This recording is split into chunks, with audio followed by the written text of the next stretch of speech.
It is said that at lunch we get to know who made the greatest sacrifice, whether it was the pig which had to die to give bacon or it was the chicken who had to give egg.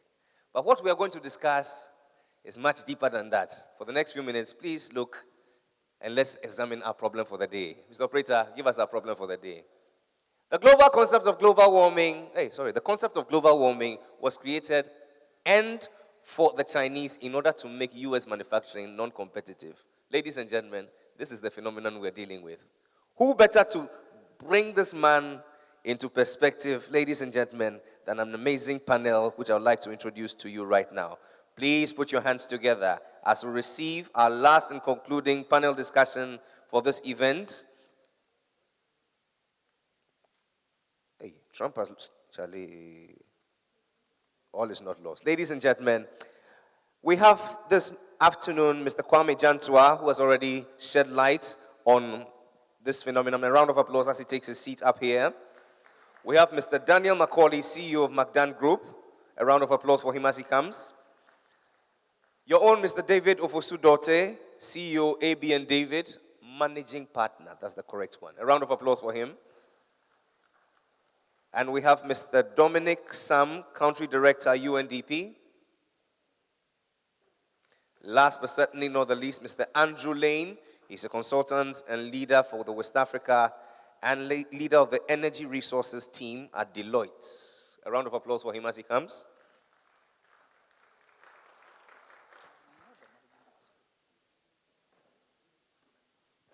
Ladies and gentlemen, Mr. David Ofosu-Dorte is the senior partner. Forgive me, sir. Now, to moderate this very amazing panel, ladies and gentlemen, in this session is a broadcast journalist, the host of the Super Morning Show, the reason why I wake up every morning. I give to you the morning man, Mr. Kojo Yankson.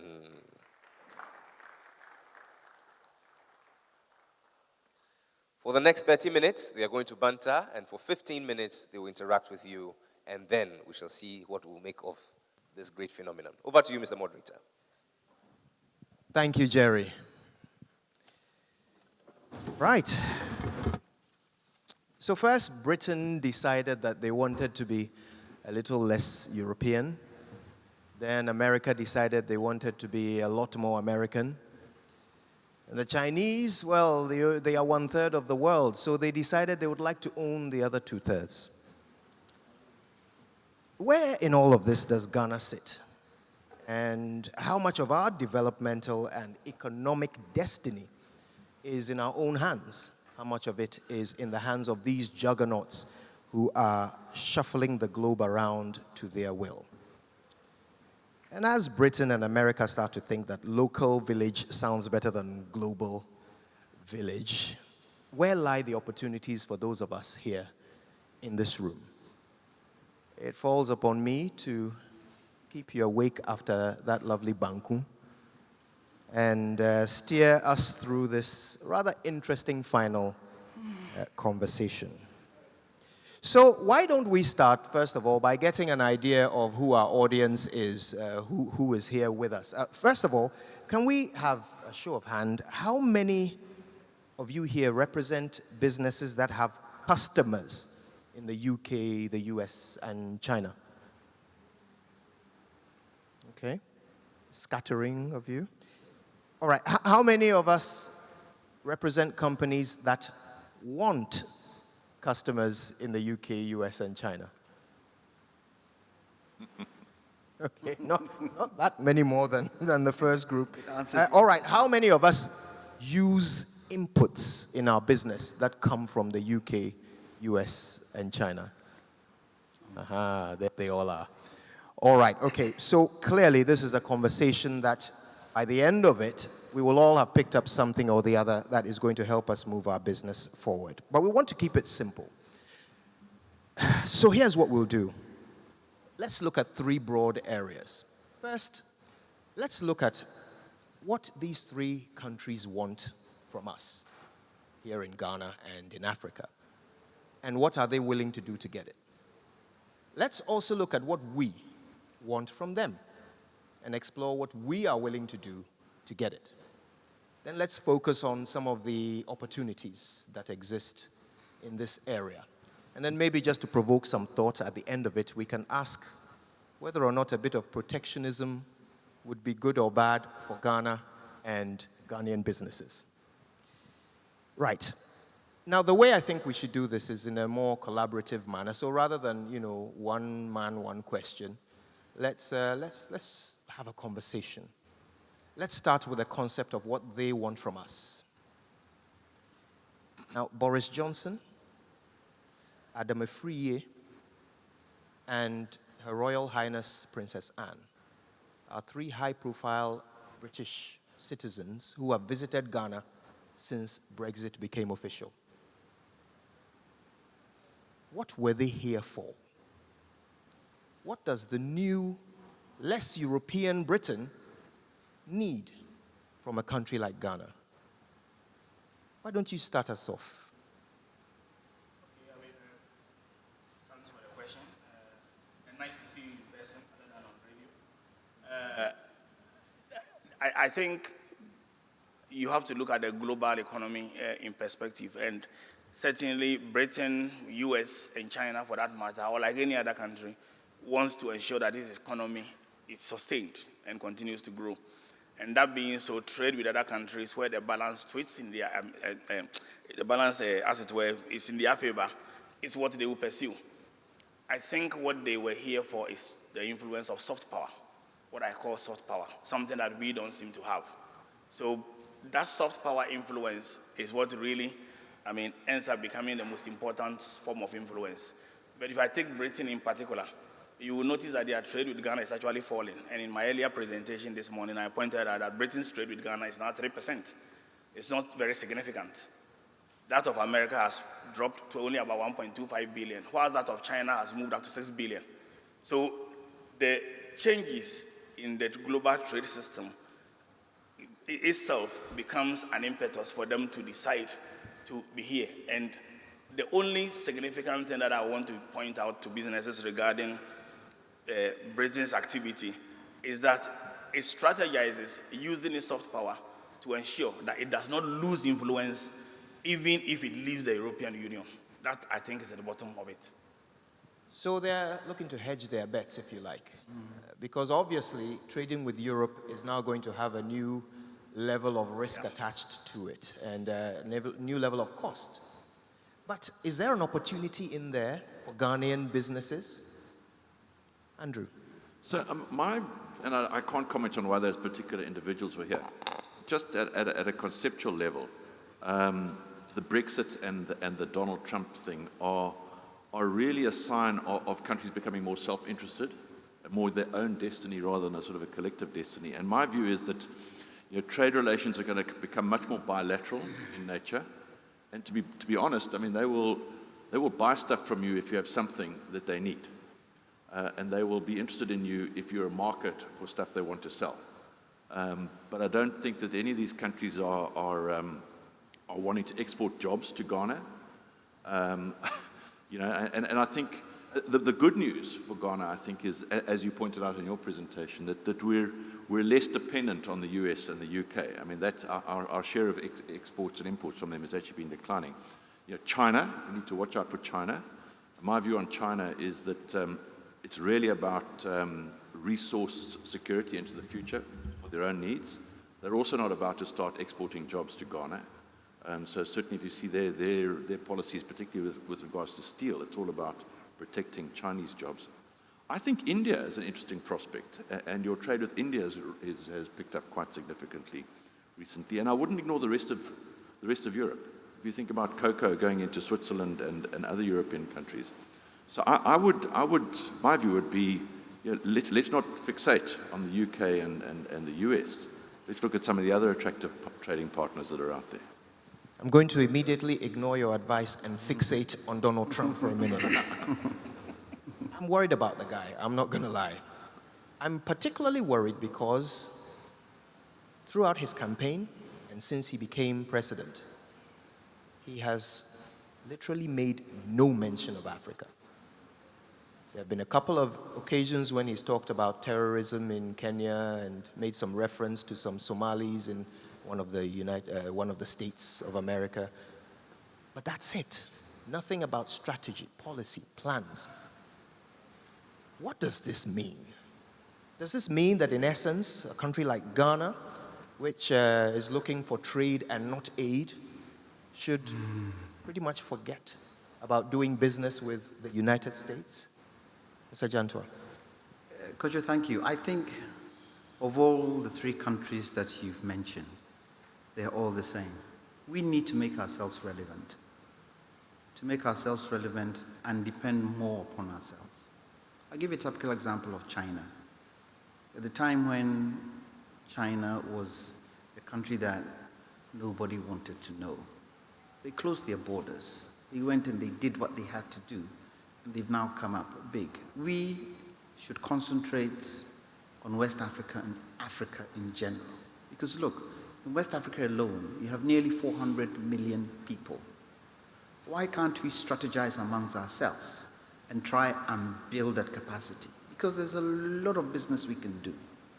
The Americans, the British are coming because, one, and David mentioned it, influence. They need to have some kind of influence over you to do what they have to do. But that doesn't help us. The fact that we still go to the West to support our budget doesn't help, because there are quite a lot of things in this country that we can cut out and get money to do some of the things we're going to do. Now, I give a typical example of agriculture. And in agriculture, I give you a typical example of rubber. Rubber is a product that once you grow it, you get fruit from it throughout the 30 years. After the tree is done and gone, it's exported out and it's used for energy. We're not looking at those areas where we can build capacity within ourselves. If we don't build capacity within ourselves, this begging bowl kind of mindset we've got is going to be very, very difficult to break. When I gave my presentation, I mentioned that why is it that when our governments are going out, they don't go with business people? It's because we don't put them on the couch to go with us. We need to push them, we need to tell them. And I think it was David who said, they are looking for ideas from us. Yesterday when the senior minister was here, and I saw his body mannerisms and the way he was talking. In a way, indirectly, he was telling you, come to me and tell me what it is we need to do as a government.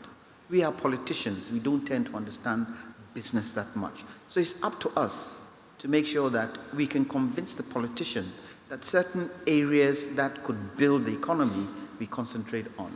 I don't think the Trumps of this world, the Mays of this world, the EU of this world are really interested in building our nation, because somebody said today, IMF, what has happened? Structural adjustment, what has happened? All these kinds of programs that have come and gone, we are still where we are. Having said that, it doesn't mean that Ghana hasn't moved forward. We could advance, and I think we've got to a stage where we need to depend on ourselves and build the kind of capacity that we require. I wonder how much of this we should place on our own laps. I wonder how much of this situation, this lack of influence, we should blame ourselves for. Now, Dr. McKorley, you run a massive shipping organization, huge brand here in Ghana. But when I asked earlier how many of our audience would like to have customers in the three countries we're discussing today, we had less than a handful of hands go up. Is that part of the problem? Are we simply just not as ambitious as business persons as we ought to be? Well, thank you. Let me backtrack a little, because we are seeing the world like Britain is not doing enough with us. We are not doing enough with Britain. I'm seeing it differently, because the world had become a global village. There are other competitors in the global world who are competing with us. Because if we are not exporting more to the UK, or we are not exporting more to the US or those countries, it doesn't mean that they are not ready to do business with us, or because we are not ambitious enough. I'm coming to your ambition for a question. But we have come to a world where we have to understand what is real practical business. We have read so much theory. We have read so many books. We have so many intelligent people in this country. But the problem with us, we are also losing what we call intellectual integrity. My problem is that instead of tackling problems, instead of being visionary leaders, we always want the easy way. How long? I was going to do a rubber plantation, as he said. A friend of mine told me that I cannot sit and wait and see the rubber tree grow 6 years before I start harvesting. This is the mentality we have. We are not visionary investors. We like the shortcuts. Why is the financial institution, the banks, are the fastest growing institutions in our country? That is the easy way. We need to look at leadership as one of our problems. We also need to look at how we reorient our own businesses and what we want. Look, if you go to the Americas, I'm not talking about East America, looking at Argentina, Brazil, and the rest, they are moving at a very fast rate. I don't want to talk about Asia. They are as competitive as the other counterparts. But we are sitting here, we always want the world to come to us. We don't go to the world. And for me, it's a very big problem. We need to look at business. Look, I can tell you that how many CEOs here? We are all CEOs here. Can comfortably put $2 million down without shaking. We are all poor CEOs because of the environment we find ourselves. And we have to be honest about that. Ghana cannot boast of a single billionaire. We are all sitting in our little corner. We don't look out for synergies. We don't look at what the world has to offer. But in our little mind, we are sitting back talking about Britain, Trump, and all that. What do we do for ourselves to move from one stage to another stage?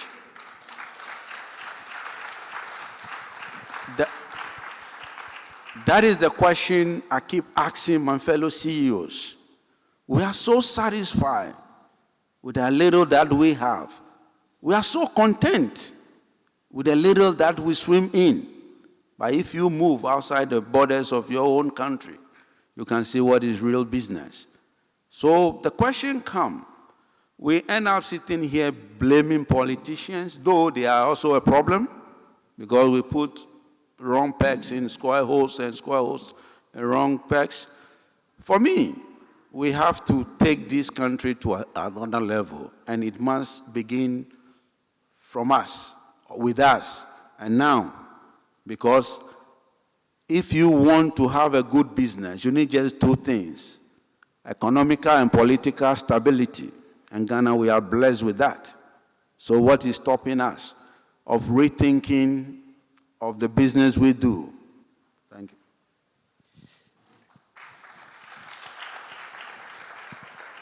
Andrew, you have some thoughts? I'd like to just add to that, and I think we need to get out of this mindset of being a resource-based economy. If I look at our exports, it's cocoa, gold, and crude oil. Now, as a commodity-based country, you're a price taker. Your ability to make profit is a function of unit cost and where you sit. And I think we need to understand that we compete with other nations. And if you read the theory on the competitive advantage of nations, it's not about the resources you've got, it's about the rate at which you innovate. So the fact that we have the stuff in the ground does not necessarily make us a competitive industrial nation. And I think that, just to the point that's just been made, is it's about how do we inspire innovation in the country. I think we go around in circles all the time, and at times each try to deny the reality of the other side. First, we can't ignore America nor Britain. And why can't we? You have your IMF program, which has been extended up to October. America will always appoint the managing director of IMF. You are hooked there. You have your ECG Compact 2 coming, which is funded by the US Millennium Challenge. So the entire restructuring of your electricity sector is also there. You have USAID here. You have a lot of support. Your entire 60% or 40% of the budget is supported by donor funds. You cannot ignore the European Union who funds your roads, etc. So that's a fact. But we all agree, politicians and businessmen aside, that we ought to get out of this. And that's where Dr. McKorley comes in. How do we get out of this? There is some conclusion businessmen should come to. The question of leadership or the transformation of the economy is too important a subject to leave it to politicians. That's a fact. The subject of transforming the economy is too important a subject to leave it to politicians. And it is because of our culture, and I tried to point this out earlier. Our culture is part of the problem.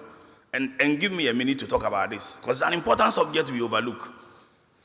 The problem with our culture is that leadership is defined as people in our minds, and I'm talking about the dictionary, as people who are ahead of us, people who are leaders, people who can give us hope, other than what we can do for ourselves.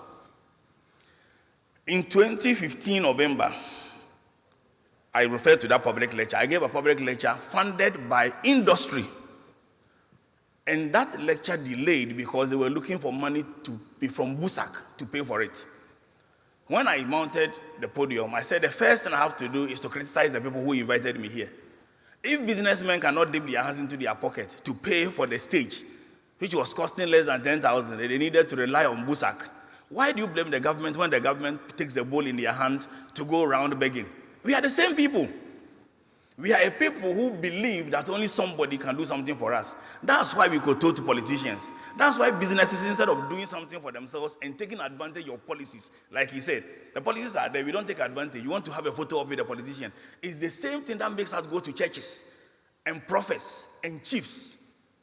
We lack that confidence to do something for ourselves. And we must admit that culture. As a result of that culture, we are going to be relying on these people for a very long time, who have the agenda, who have strategy, we have none. And that is why I called on this forum, that the important thing we can do is to drive an agenda that enables government to drive our agenda. After all, we are the only people who will employ. If businessmen cannot come together to drive a single agenda, and I gave an example of our branding. If you allow politicians to brand us as gateway since 1980, you will be a gateway, when really you are the center of the world. So businesses must go beyond the politics, and I blame the media too, by the way. The media is always talking politics. I've had occasion to talk to some of your people. These type of things we are discussing are the real issues which drive employment. So yes, we will continue talking about Donald Trump. But frankly speaking, if we took the right action as businesses and influence government, in 10 years' time, Donald Trump will become irrelevant. And that is what we need to drive to.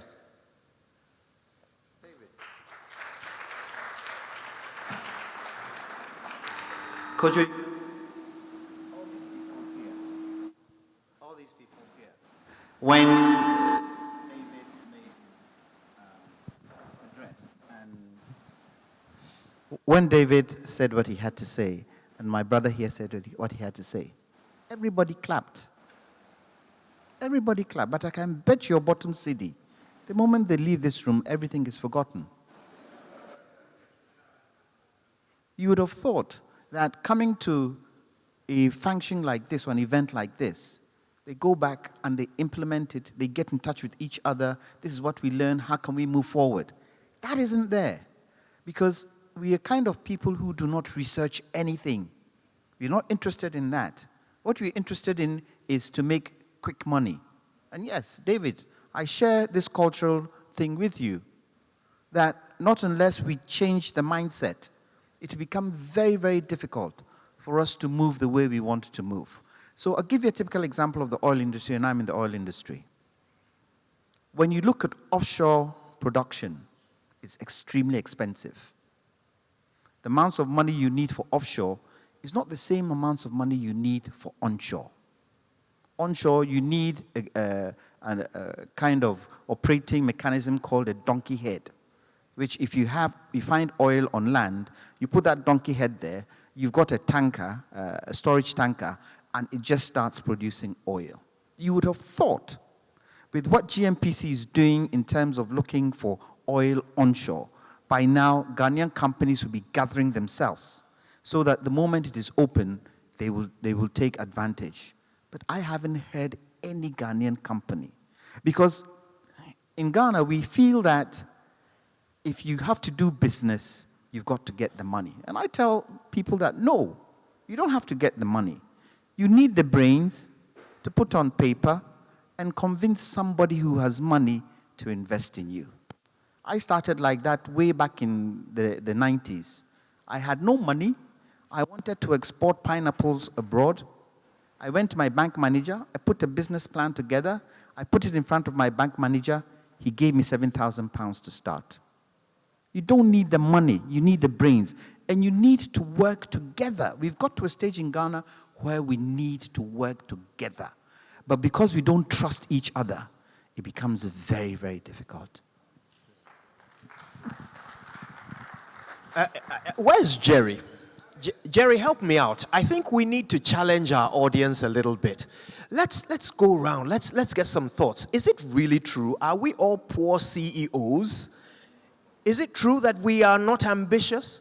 Only 4 or 5 of us are interested in having customers abroad. The United States. The Black American community in the United States represents $1.3 trillion worth of purchasing power. We don't want any. They love crafts, kente. You see them buying kente bow ties and all of this business. Guess where those things are made? In China. China is taking $2 billion of your money every year. None of you want any? Let me hear from our CEOs. The rich CEOs. The rich CEOs, yeah. Right, I believe we have a contributor on the right end of the room. Tell us your name, your company, and what you have on your mind. All right. Thank you very much. My name is Nana Sochiado Jampo from Stewart Capital. I couldn't agree with Dr. McKorley enough. I was in Singapore in 2015, and I found out something that amazed me. That of all the Ghanaian banks, apart from Fidelity Bank, that has just a representative office in Singapore. We don't have any of our companies from UT Bank. Name them. All we care about is you're able to start a small business here. We buy ourselves range. We get worshipped, and we are CEOs. That's it. What is happening to all these potentials in other countries? I was so amazed that with all the opportunity in Singapore, no Ghanaian business or financial institution is even interested in taking up that market. How many of our companies have offices in even Togo? How many? We are here. How many Ghanaian companies will start a company and dream to have an office in London? So it's a cultural thing. We are too subsistence in our mind. I mean, if you study our legal system, I mean, Ghana is an amazing country. It's the only country that you can have one person starting a limited liability company. Or because Professor Gawi put it in his report that we are too subsistence, and because of that, one person can start a company. When joint stock companies started since, I mean, the 1300s, how many Ghanaian multinationals can we boast of? I can't think of one. So that is the problem. If you can have a communique or come out of, something such that when you leave this forum, you're going to collaborate and do business together and try and do something big. That is take us forward. But with this mindset of, everybody wants to, how many banks do you have in Ghana? Over 33. I rest my case. If you feel this man, give him a round of applause. Right, let's hear from 1 or 2 more of you before we come back onto our panel here. I want to hear some more thoughts. Yeah, thank you very much, Kojo. I always have a problem when it comes to this kind of events. You see people well-dressed, but at the end of the day, we are our own enemies. I travel a lot. I meet a lot of business people. But immediately you mention that, we are from Ghana. 100% you qualify to do business with you. 100% you qualify. Imagine you mention your name, Ojuku Obote from Nigeria, we look at you. Oh, sir, it seems we are not trust you. We don't, that kind of stuff. But when you come to Ghana, talking to your fellow Ghanaian, it's difficult. You don't understand. Him or she want to pull you down. So at the end of the day, we think just minor. Like what my fellow said. We see a businessman with maybe typical Ghanaian, with one range, with one maybe Mazda, and 3 bedrooms, that person is a billionaire. Whereby in Nigeria, that person is just a middle income, you understand what I mean? So we need to think between ourselves, the CEOs, let us be as smart as possible to partner ourselves and fight the enemy at the market. Otherwise, sorry, we will come and talk, nothing will happen. The politicians will come with a policy, at the end of the day, the policy fails because the business community doesn't understand the policy. That's all. Thank you. Thank you. We have time for one more, and then we'll come back to the panel. My name is Peter Enimel, CEO of 233 Developers. I have 3 questions to ask. Oh, it's just, okay, one question. I want to ask where our country will be in 10 years. If you ever think of it, where will our country be in 10 years? It looks like we talk about the CEOs, the big people, and then we leave the young ones behind. That is something that, how many of our CEOs actually mentor other young people to become like them? At least if they're not going to be able to put $2 million down. Will the young ones be able to put 10,000 cedis down? As I'm sitting here, can I be able to put 10,000 cedis down? No. So it looks like it's from the big people way down to the least person in our country. So apparently in 10 years, you may be off your position. I may be coming up, but then again, I'll be as useless as, no one. I'll be very useless. I can't help my economy and I can't do anything. Is there something we can do to help the young people, the young folks growing up too? Can we also have something about that, please? Right, let's see if we can address that question and other issues that have come up. We'll start with you, Dr. McKorley. Young man, I can tell you that we are very good businessmen who are ready to help you coming up. For the past 2 years, I have been able to train and help 19 young men to start their own businesses. And I'm still mentoring them. I'm still running through their businesses with them. And some of them have started making over 5 to 6 million turnover, which I feel a young graduate coming up. As I keep saying, before you can become a good king, you have to be a good servant. You can never be a servant without being a king. For me, what my brother said, at our level, we have to go beyond pettiness. What Dominic, right? What Dennis said, we have to go beyond pettiness. You are in an international market. You have to sell yourself and sell your brand. We have to work among ourselves at the same time. But what do you care who pulls you down? You are in the competitive market, and you have to look beyond that. The world is becoming dynamic in business, and we have to look at the dynamism. My problem a little is there is a bit of the link between government policies and private businesses. And for me, a gathering like this is supposed to be the discussion we have in gathering like this, because whatever policies government put out there will eventually affect us. That is why I always say that when it comes to the practicality of business, we talk too much. We don't act. Yesterday, somebody was talking to me about a problem local road contractors are having. And I asked him one question. Have you prepared any document for government? He happens to be the secretary of that organization. What have you sent to government for government to say no? They've not sent anything. We are sitting back and we are looking things unfold and unfold. It's not good for our businesses. This is, if I make $10 billion, I'll spend it here. I have nowhere to take it. We sit here, we complain about foreign invasion. These are the things we have to be talking about as CEOs in this country. We just complain and we don't do anything about it. We have opened our borders. I'm into the freight industry. DHL is competing seriously with me, and DHL is my target. By 2025, I'll finish DHL in Africa.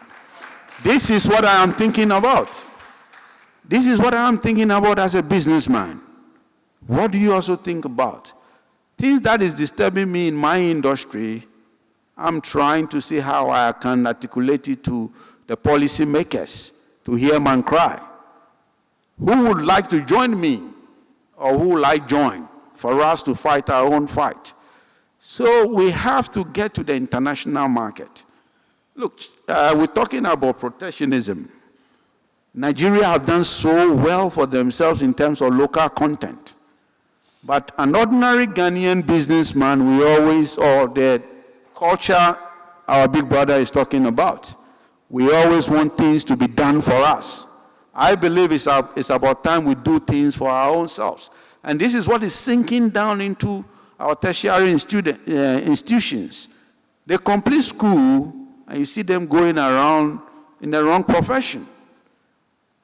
We have an agenda, and we have to be able to come out of it because we want to be international businessmen. This is the CEO forum, and we have to talk as CEOs.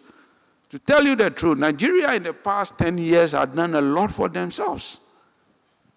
They banned chicken, they banned furniture, they banned shoe, they banned so many things. Yet the ECOWAS protocol and trade liberalization is there. They closed their mind and their eyes, and they protected their own. They protected their businesses. Now they are creating billionaires. If I tell you, I was in Quebec, I saw how many Chinese men are buying properties in Quebec. You can count them now. If you get to Canada, it's full of Chinese because they're able to open their middle businesses, small and middle scale businesses, to flourish. Now they are all over the world. What are we doing? Everybody think going into farming or being fisherman or doing some small business is left for the illiterates. But there are more businesses out there that we CEOs can look at within our own businesses to grow out of it. So for me, we need to be competitive in the international market. Thank you. Kojo, thank you. Pardon me if you don't mind, just before we come back, I want us to hear from Professor Oheneba Boachieje. He's the founder of the Focus Orthopedic Hospital. He's got a rather interesting take, considering his wealth of experience in operating in the United States before he came to set up his world-class hospital here in Ghana. Just a quick take from you, Prof. Thank you very much for the opportunity to say a word or two. I have to say that I've been very impressed with this summit. This is my first summit that I've attended. I don't know the format of it as to whether it is a membership or not, but I'm not your classic CEO. I'm just a doctor. But, even if you are in a family at home, you are a leader, and I think it permeates every organization. So after 40 years in the United States, I decided to come back and establish a first-class orthopedic hospital, which is very expensive. One operation costs $200,000. So I figured, how can you establish a first-class orthopedic hospital in Africa where you don't even have medical device companies to make the implants for you? So it was going to require a lot of money. The banks will not give you money unless you have 40% equity. So if you want $20 million, that's a lot of money. And if you're setting up a first-class orthopedic institute, the common person cannot afford it. Because even if you reduce your $200,000 operation to $10,000, he or she cannot afford it. So I came up with another idea, and something that I learned in the United States, and that is philanthropy. You see the Carnegie Institute, the Rockefeller Foundation, the Mellon Foundation. There is not a single hospital in the United States, maybe one or two, that is, quote, for profit. They're all non-profit. But they still take insurance, and they take people who are able to pay. But they also have a social responsibility through the healthcare programs established by the government for those who cannot afford it, which is called Medicaid and Medicaid. So here, through the same philosophy, grateful patients are the patients who are supporting these hospitals. If you operate on Mr. Mellon and he does well, he gives you $1 million. If you operate on Rockefeller and he does well, and he knows that you are delivering good care for research, he gives you $10 million. So I was able to raise $20 million through the same approach, from grateful patients, Bloomberg's and all the others, to be able to establish the Focus Hospital. So if you come to Focus, we don't have any equity and we don't have any loans because we couldn't afford it. But we're operating through philanthropy. So I think this is a paradigm that we have to also take a look at, and that is we have a social responsibility, and that is to care for those who cannot afford it. And even in your business, there are other people who may need your help but may not be able to afford it. I think you have a very strong organization here. Listening to the minister yesterday saying that if the patient dies, it's not the doctor's fault. Now, if Ghana dies, is it our fault? So they will listen to you. And what I will suggest, and it's probably already done, is that there has to be some resolutions that should come out of this forum. Resolutions that will stress the critical points that have been raised, whether it is don't bring chicken, whether it is protectionism, whether it is credit, lowering interest rates. I think there should be resolutions that should come out of this forum that should go to the government, because you have a strong influence. If you employ 80% of the country's population, workforce, they will listen to you. So I think resolutions with specific points should go to them, that we demand that these things should be done. And I bet you they will listen. And on that note, I also try to emphasize that this forum probably can come up with a means of providing financial means to those small businesses who cannot afford it. We don't always have to go to the bank. We know about Susu, right? There should be something that should come out of this that small businesses can approach and be able to benefit from it. But I really applaud your efforts and all that you're doing, and I'm yet to learn more because I don't have a business degree. Thank you so much. I think this should be the steer of our final thoughts. What next? What can we harness out of this room of great minds, great entrepreneurial risk takers, great future leaders? What should be the blueprint for turning these 2 days of sharing ideas into the next 2 decades of achieving greatness? Okay, if I have to take that up, I will break it up probably into 2 or 3. The first thing is what Dr. Ohinebabu Acheje said. Come up with the key points on resolution. And it's very obvious from this panel that nobody's interested in Brexit or Donald Trump. We are interested in what we can do for ourselves. It's very obvious. So come up with the things that we can do for ourselves. And a lot have been said this morning. As a media person, I would recommend strongly that go back and watch the clip on the morning session, because I think everything was said, even if I say so myself. With those resolutions, then we are very clear that the organizers of this forum are not going to call us back here for the 3rd edition without having told us how they pass these resolutions on to government and what government did about it. That's very important because, and I've said this over and over, I said it at a public lecture in 2009, I said it 2 years ago. One of the things we don't have in our culture is an implementation attitude. And at times I say controversial things. I totally disagree with people who say Ghana doesn't lack visionary leaders. I totally disagree. And when I say people get shocked, I heard the Dean of the Faculty of Law talking this morning about the directive principles of state policy and all the SDGs are out there. In fact, Ghana has so much vision that we have written it into our constitution. Go back and read the directive principles of state policies. Our constitution has written the vision down, but we don't implement. Every government after government sets up an economic advisory team. Nobody has got an implementation action team. That's what we need. People who just implement. And that's one reason I like it when the president says he's a man in a hurry.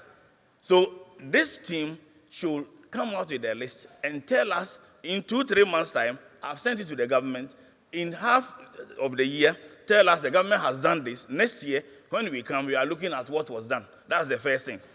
Second thing, we should tackle our culture. And it's a multiple subject, we can't finish it now. Without tackling it, because culture translates strategy. No matter the strategy, if you don't tackle culture, and I'll just give you 2 examples. 2 of the people who have spoken are talking about Ghanaians have small No, they are Ghanaian multinationals. I'm in 24 countries. People don't even know. Ghanaians don't research. They don't look at how people overcame that challenge. One of the things that some of us do, for example, there's something called the Jantua Fellowship. We mentor people and take them outside their countries to other parts of Africa. I will not sit down for China Silk Road to destroy my business. And I don't want my colleagues' business to be destroyed as a result of that. I have got mentees in Uganda that I mentor. And you have Ghanaians who cannot. As an example, I gave a simple lecture in Nigeria on what is called the disadvantage of advantage and why Nigeria's advantage makes it disadvantageous. And I got invited to sit on a committee on Nigeria's Competitiveness Council. Does Ghana have one? Well, let me take you on 2 of the things you said before I forget. Okay. You see, we talk about visionary leaders. One of the qualities of a good leader, you have to be a resource-oriented person. I agree. That's number 1. So if we continue writing, we keep writing every day. Doc, the shelves are full, but we don't look at the focus to be resource-oriented. Doc, if I may land, all I'm saying is that we don't have a culture to implement. So you and I are saying the same thing. We don't have to disagree. The vision is there. We don't implement. If you, the media people, that's my second recommendation. Try and change the agenda from politics and do something which changes the economy. And what will change the economy is when we change our psyche and our mentality, and when we change our culture and understand that this our present culture of owning everything myself and having 100% of one, and I don't want to share with anybody, is not going to take us to the next century. Thank you. Thank you. Andrew, way forward. I would concur with a lot of what's been said. I mean, fundamentally, we need to compete. You know, our destiny is not going to be dished up to us by Donald Trump or Theresa May or anyone like that. We need to compete. And what makes countries competitive is when the companies that operate in the country are competitive. Sure, government plays a role in creating an enabling environment for competition. But ultimately, it's the vibrancy and the rate of innovation of the local market, local competitors, local suppliers. So I would say a large part of the solution is right in this room. Kwame. You know, I was listening to Andrew talk. It's Andrew, yes? I was listening to Andrew talk. And I was hoping that he would tell us what he thinks about us. He not coming from here, so that we would have a perspective of the way he sees us. And you've got a lot of people who aren't Ghanaian here.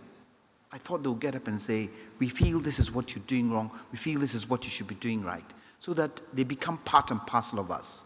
Because most often than not, you find that most of the foreign companies that come here, instead of helping, they stand apart. Now, I will focus on Ghana. Look, you need to get out of your comfort zone. You need to. You need to. Look, as David was saying, I wrote the EMP law for Liberia. And what got me into Liberia? Because I sat in Ghana and I was getting frustrated. And I researched and I said, well, they need it. They've discovered oil. Let me go and see what is there. If you do not step out of your comfort zone, you do not know exactly what you can get to. So I would challenge the CEOs here. Don't look at your small company and feel you've been able to buy a Mercedes Benz. You've been able to build a house so you can drive your car to your village and show off that you've got money. That isn't it. What it is that you've been able to change your economy through some of the things you're doing. And you've got to put government on its heels. In my presentation, I said, when government is traveling and they're writing all these treaties, where are the business people? You don't see us anywhere. Nobody says anything. And if you get one or two business people talking, oh, Akasadodo, he talks too much, he's too no. His too no will get him where he wants to go. And if you get 1, 2, 3, 4, 5 CEOs doing the same thing, gradually we would gather and make sure that where we want to go, we go. Now, the oil industry has come. How many companies, Ghanaian companies in the oil industry, can say that they are into exploration and production? None. And 10 years down the line, we are still where we are. We need to take our cap off. We need to make sure that we put government on its heels, and we need to make sure that we ourselves, there's a saying that if you want to say something to a black man, put it in a book. We need to read, we need to research, and we need to go out there to see what we can do. Forget the money. The money will chase good projects. And as I'm not sure whether it was David who said today, there's more money in the world today looking for projects. Go find the money, get the project, and you get your way going. Right. Final thoughts from Dr. McKorley.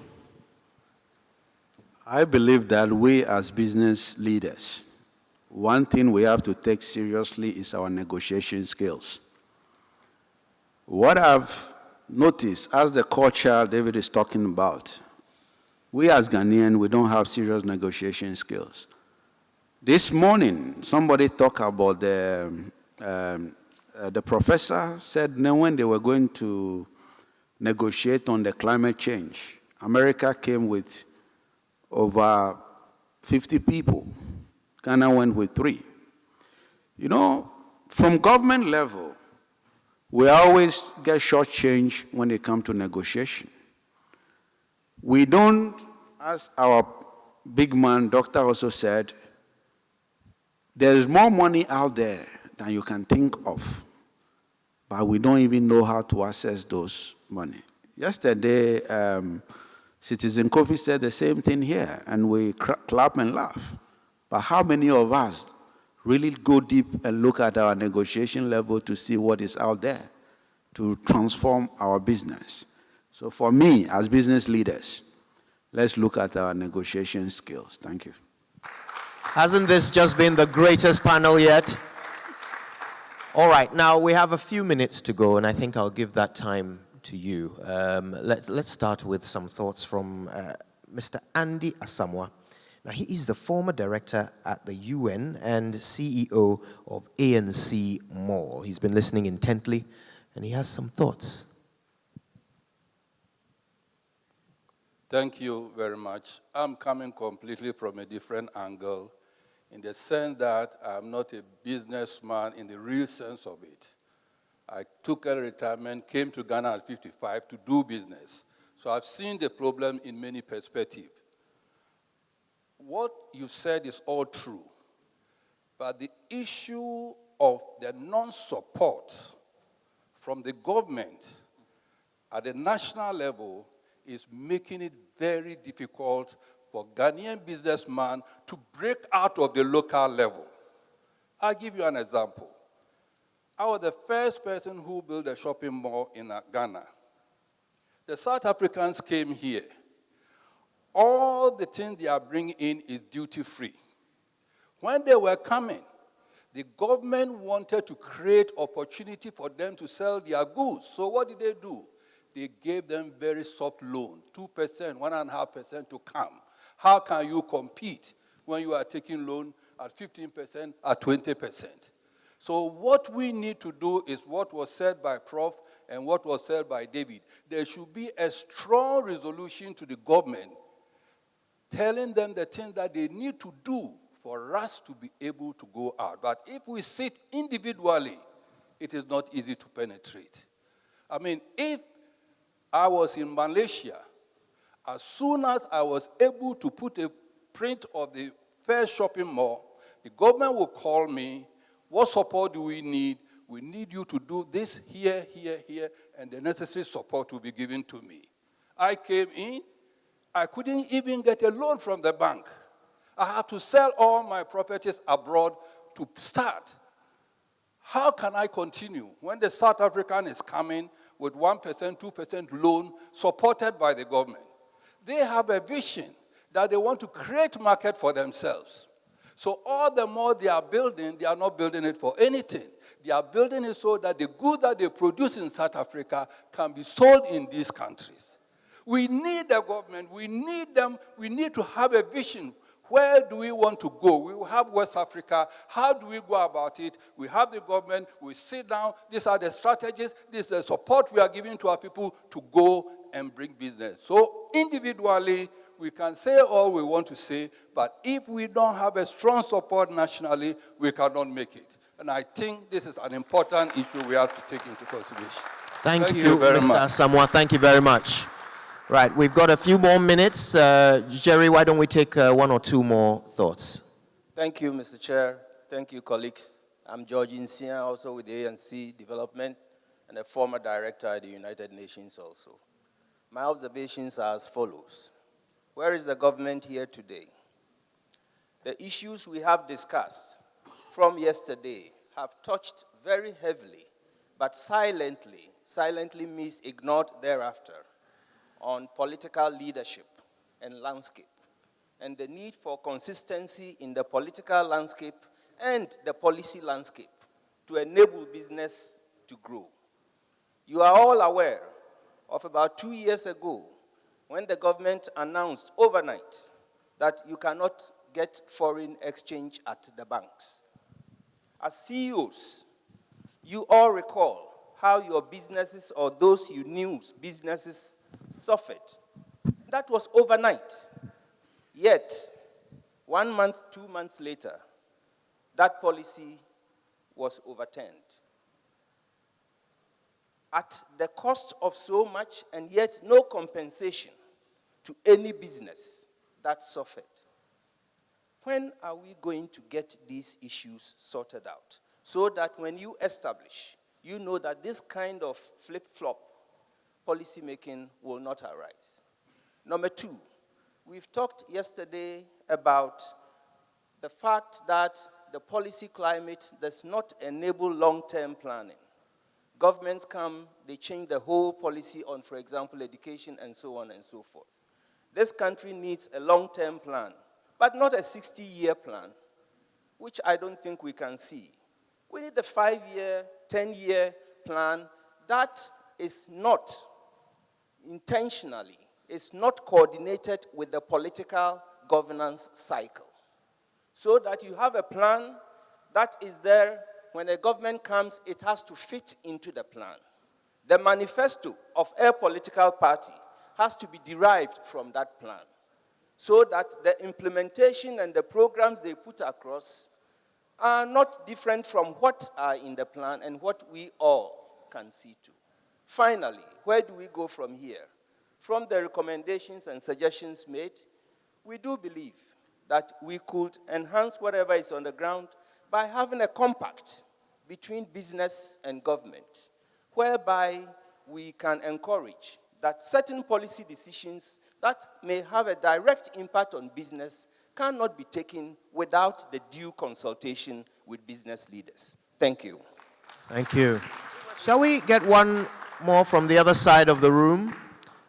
One final contribution. Jerry, have you spotted someone? I have spotted two friends. Help me choose one. You're on your own, brother. I'll use age as the discriminator. I'll defer to Citizen Kofi. Thank you.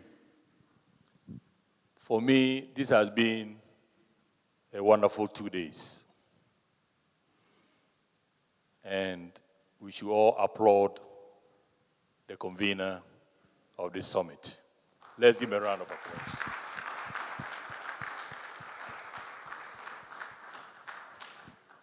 The first day, the senior minister was here.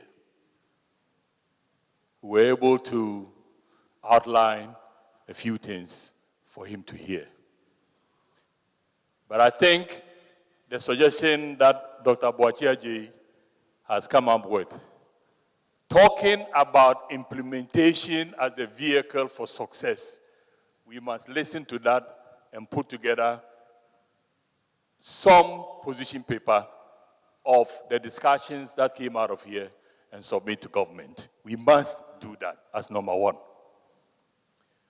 Number two, I think there should be no point of despondency. Yes, we have a few problems. But yes, the country is still here. Let us regroup. We made some mistakes in the past. We've relied on outsiders, IMF, World Bank, donor community. Now there's a new morning in Ghana. The tentacles in our eyes have been taken off. We see the 91,000 square miles. We see the young people moving from the villages to the city centers. People, land, our key assets. You have been selected, or you have selected yourselves as our soldiers, our captains of industry, to move this country forward. I think the issue doesn't have to be always what the government should do. Yes, the government has been elected, but the government itself has elected us as the engine of growth. And therefore, if we organize ourselves properly and speak in unison as to the new way to go and do things, the government will listen to us. We have talked about the hard assets of the nation. Let me talk a little bit about the soft assets. The culture, the psychological makeup of the citizens, the religiosity for profit. All these things that together define us emotionally and physically and incentivize us to do things in a certain way. I think that the laws of the nation, the constitution, must begin to chart the course for us. For me, there is too much religiosity for profit. And that in itself also turns back to affect the thinking of the citizens, looking for manna from heaven.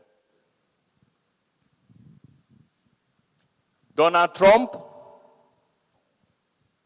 the EU, the donor community, nobody can come and develop Ghana for us. We have been saying this over and over again. I thank you for being able to participate. I want all of us in this room to accept the challenge that we are the captains of industry. We are the engine to grow the Ghanaian economy. And that from now on, this platform that this young man has put together will begin to serve a purpose. And that through that platform, we can communicate with the policymakers. Thank you. Right, thank you, Jerry. Now, traditionally, the moderator is supposed to summarize, so I'll make it very, very brief. We've heard a lot. They say that you are the engine of growth, the engine of development. Well, an engine is the most powerful part of any moving vehicle. Do you feel powerful? Do you feel that this country's future is in your hands? I've heard David. David says the media has a role to play. The truth is, the media is a lens. If we point that lens at you, what will we see? Will we see a group of people who are dreaming big, as has been recommended? Will we see a group of people working together, mentoring each other? Will we see a group of implementers? Or will we see a group of poor CEOs who don't trust each other and can only think as far as the bonnet of their Mercedes-Benz? It's up to you. Let's gather the thoughts that have been shared at this event. Let's communicate them to those who ought to be relying on our direction. After all, we are the engine. Let's pass that information on to them and make sure that in partnership with the media, we get the government to do things our way so that we can move this country forward. Thank you all so much for participating. Insightful and thought-provoking. Ladies and gentlemen, I give to you the Brexit, Trump, and Chinese panel. How about a round of applause for them? But because it's not so easy to dissect these three, we have something special to give to you. Let's give them a little token of our appreciation. Thank you so much. To take on Trump and Galamsey, Charlie, you're tough. Mr. Jantua, we have something very special for you and your team of panelists. And our moderator, we say many thanks to you. Accept this as a concrete expression of our love.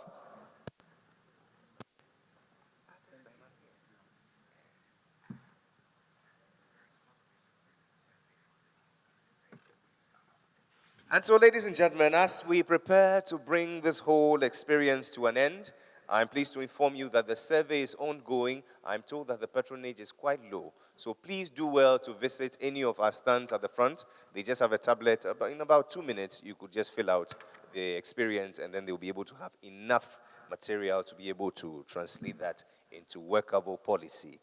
Now is the time we bring this experience in totality into focus. I don't know whether I'm making sense. I'll realize when I'm going to sit down. But now, ladies and gentlemen, I call upon one great elder of this house, Mr. Moses Baden, the CEO of the Margins Group, to bring the ceremony to a close. A round of applause as he comes.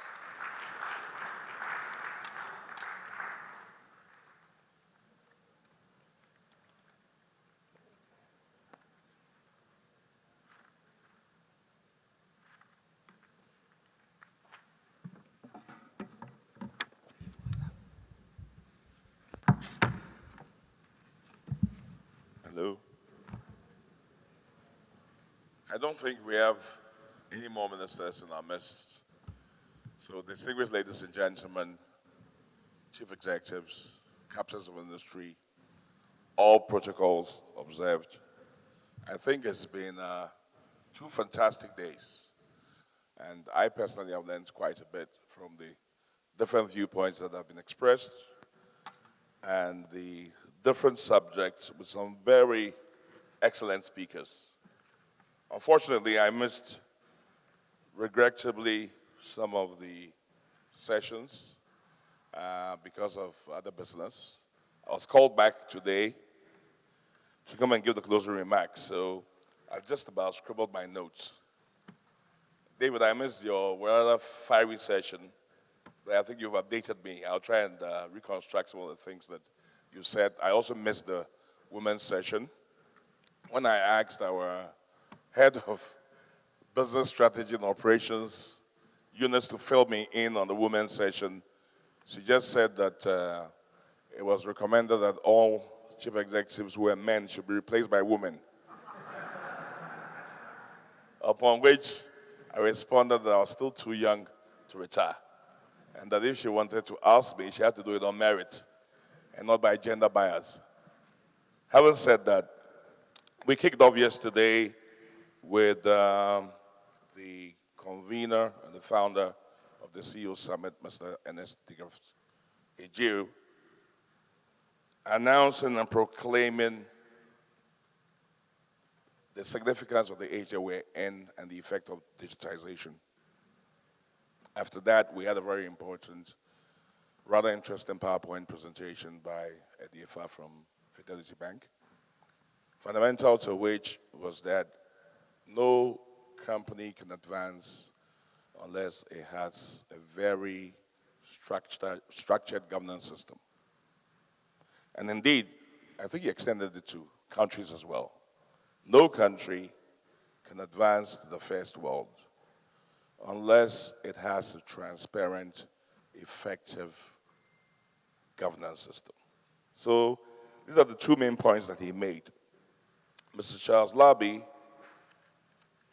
before then from Deloitte, had also spoken about the significance of digitization and the effect of business. He ended with a pitch for Deloitte, saying that there was a clinic outside that we could go and solve some of our problems in, even though I don't know whether advertising is allowed so directly. Now, I had the honor of giving a keynote address, And my address was primarily focused on the history of industry. I took you through the first three industrial revolutions, and I tried to show that Africa, over 250 years, had not participated sufficiently enough in these revolutions. So therefore, it wasn't surprising that we also had not taken enough of the spoils of those industrial revolutions. I urge that in the fourth industrial revolution, which depended on brain power and knowledge, we have been given a fine opportunity in this age where everything that we used to do face-to-face and in a material way had been dematerialized. And that given our young demographics, we could scale infrastructurelessly,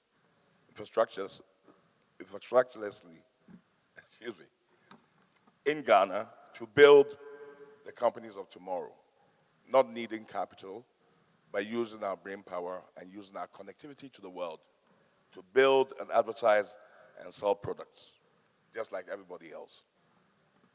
We also talked about the role of government as being creating and enabling clean, responsive, performance-driven, transparent, ethical, and dynamic environment for companies to thrive in. We talked about the effects of e-governance being a platform that is well-suited for the digital age and the enormous benefits that it would have for government in delivering citizen services, as well as the impact on GDP and the impact on our economy. We then talked about e-commerce and the potential that it gives to the private sector to grow new talent in new areas and devise new products and services that until now have not existed. We talked about the urgency of doing that. We spoke about law, education, and the public-private partnership and public-private dialogue that needed to happen in order to get Ghana to move from third world to first world. That was a summary of it. Our senior minister, the Honorable Yawo, gave a rather splendid speech affirming government's commitment to put the first steps for a digital, holistic infrastructure, being the national ID, and a digital addressing system in order to kick off the digital revolution in Ghana. He underscored the bane of corruption and our reliance on connections and unmeritocratic ways of making wealth as being a drawback to the advancement and the pursuit of our country's vision. He affirmed that his government was a business-focused government, was pro-private sector, and that the government understood some of the problems that we had and had a political will to ensure that they responded to the private sector and created a dynamic economic environment. Mohammed Awal, the Minister of Business, joined us in a panel discussion led by, before that, the senior minister had a discussion with the Abochi, rather interesting conversation, which brought out further some of the themes that I've already mentioned. And Mohammed Awal, the Minister of Private Sector, affirmed his commitment as a servant minister, willing to listen to everything and anything that the private sector would put forward that made sense. I think that in this regard, I support some of the last speakers, David and Dr. Amwa, about making sure that the outcomes of this CEO summit are well documented and presented in a way that will be a call for action rather than another talk shop. In the economy panel, in the robotics panel, Volta took us through, again, the 12 elements of the digital economy and more deeper into robotics and the advancements that robots were making, and suggested that most of the work that we did down on the first and second level will be taken over by robots and done more efficiently. He gave us statistics about how much money could be saved in replacing humans with robots, and sounded a caution that businesses have to transform the way that they work in order to find new things that people could do to create jobs, even as robots took over their work. We had an economy panel with MD Vazene Bank talking about interest rates and the risk of lending to business and making space for the private sector.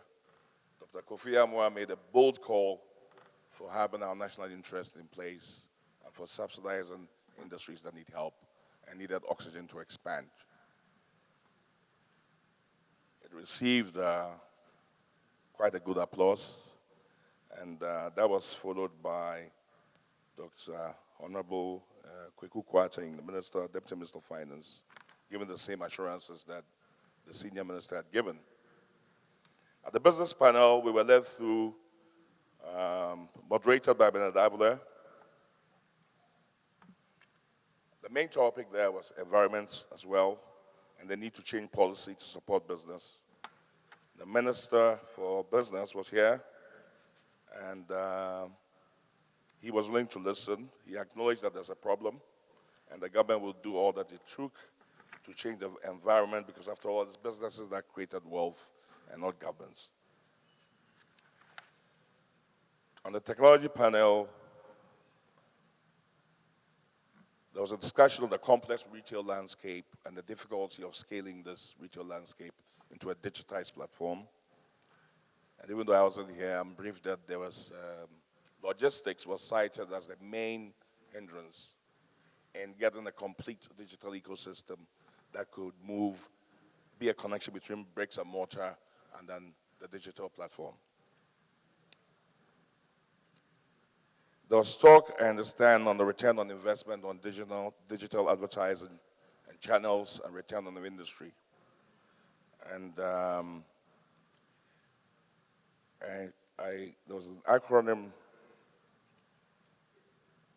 Success was defined as creating a business that's simple, unexpected, concrete, has great emotional content, has compelling stories, and stands out as a competitive edge.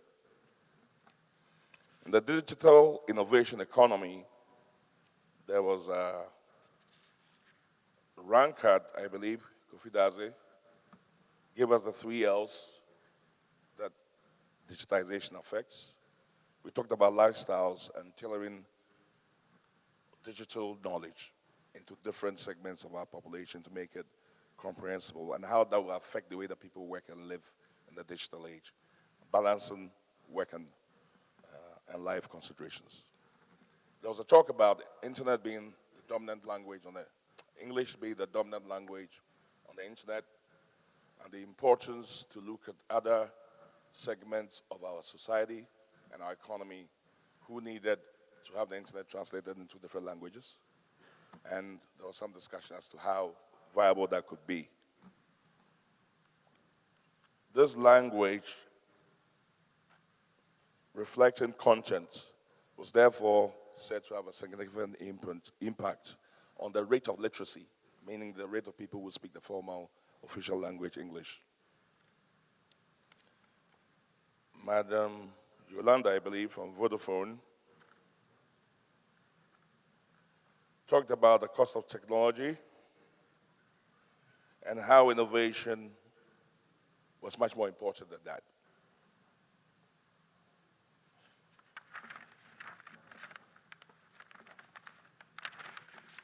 I missed Dr. Sivinadai's delivery, but I understand it was very excellent. He talked about improvement in organizations, their reactions to change, and the cost of disruptive technologies, and the risk of it on established business. His third important point was about corporate transformation, how to improve performance, and how to adapt organizations to change. There was also a discussion on boards and management and how they can drive vision and mission of companies. David's delivery this morning, I think you gave me 3 words, right? I'll try and make up what's in between the words. Brandon. Now, Brandon, I suppose you're talking about what people are to expect from your product